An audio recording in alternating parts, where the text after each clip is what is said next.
You're listening to the Mind of a Boyfriend podcast.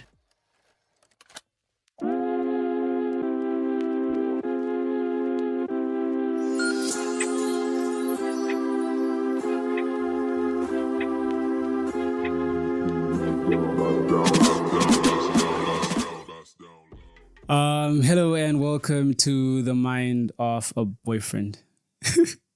Wait, what happens when I get married? Because it's crazy. Like, does the name stick?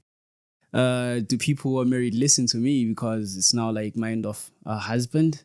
But then again, I guess that's how the name started. Because I mean, it's ambiguous. Boyfriend could be that one person you hide from your parents or a friend. So I guess it works either way. So I'm keeping the name. Anyways, so after you guys have done your Valentine's issues, you got your presents, and if you're dating married people, you couldn't get anything because the wife was gonna know.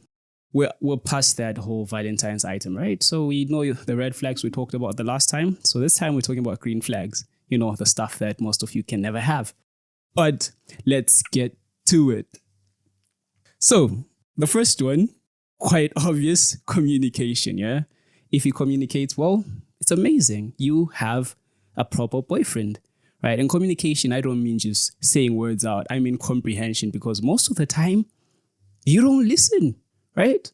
I mean, I'm talking to you ladies. You don't listen. So green flag there will be communicating, saying the things right and understanding each other, which is quite possible. It is not fiction. It is not Dr. Phil stuff. It is quite possible. So moving on, so that I don't step on anyone's toes. I think I'm doing that a lot right now. So the second green flag is being in it for the right reasons.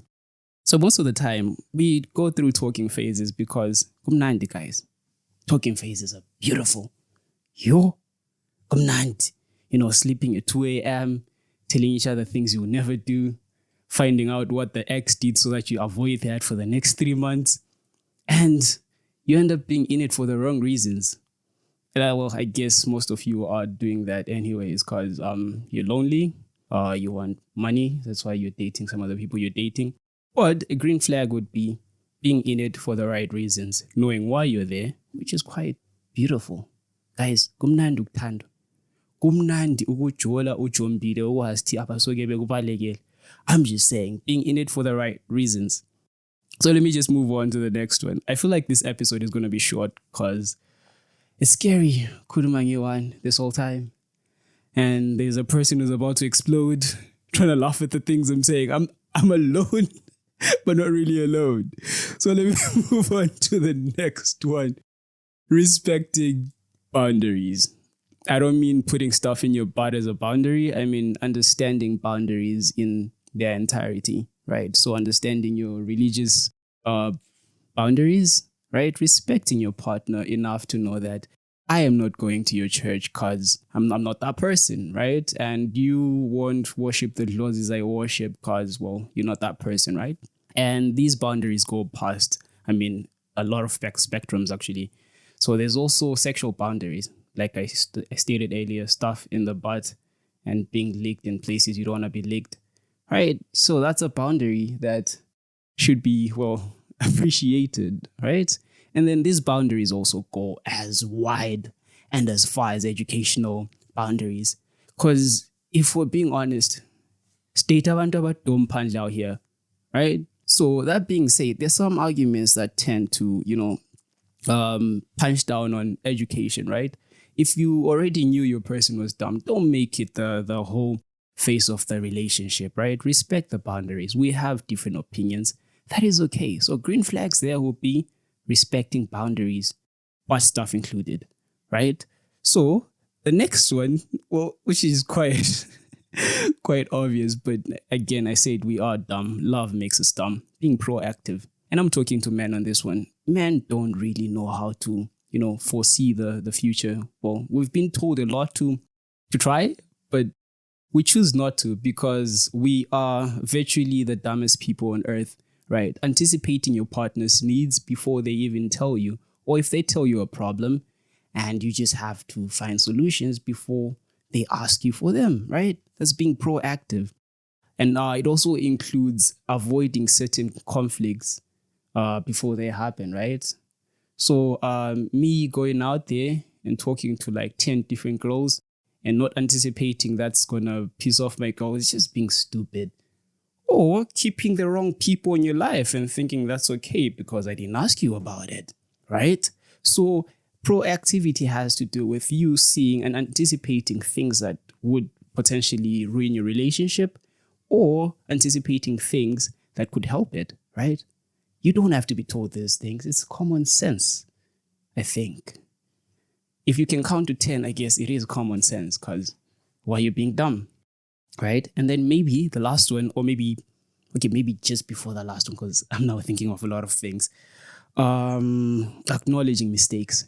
This one's for women. This one is for women. Learn to say sorry. Okay, that one's also for me. So acknowledging your mistakes is one thing that couples fail to do. And if you can do that, that's a green flag. Because it's really hard to admit that you did something wrong, especially when you feel like you're right. So there's some things that we learned as kids that are quite simple. Well, they're not simple. We used to get beat up to learn that. Saying sorry, admitting you stole sugar, admitting you broke a vase, and eventually it was easy to say, oh, I did it. I'm sorry. So the same concept applies in relationships, right? It should be that simple. You're wrong, admit you're wrong. Don't fight, right? Because it gets to a point where you fail to admit that you're wrong, and then I find out the truth. Now there's a lot of things involved. It's not just a mistake anymore. You lied to me. You deceived me. And after that deception, there's mistrust. And after that, there's a whole lot of things that could ruin a relationship because there's no trust anymore because you failed to acknowledge your mistake. And then, of course, there are these giant assholes. Oh, I haven't cursed in a minute, but there are these giant assholes. What was I about to say? So these giant assholes who decide to gaslight people instead of admitting their mistakes, it's easier to blame or point fingers at the other person instead of just admitting your mistakes, right? And it happens most of the time because we project, right? If I, for instance, go out there into the field and find people that match my vibe, and then I come back home assuming my partner did the same, I'll point fingers like, hey, you're hanging out with the wrong people because I'm projecting. I know what I did was a mistake.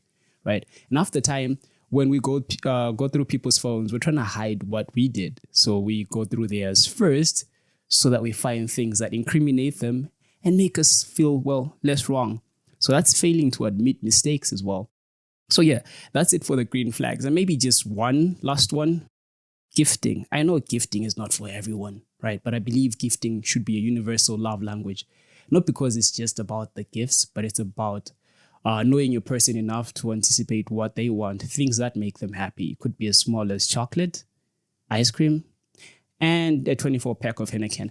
I'm just saying these things could be different with the person, right? So being gifted occasionally is a green flag. It acknowledges that you're with someone that you're actually proud of and you know them enough not to get them a mug. And I know you guys got mugs at Valentine's, but it's okay. And well, you're better than some of us who didn't get anything.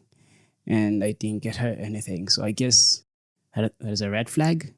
But at least I am not sharing some person who has a ring. So that's it for today. Until the next time, let's get it.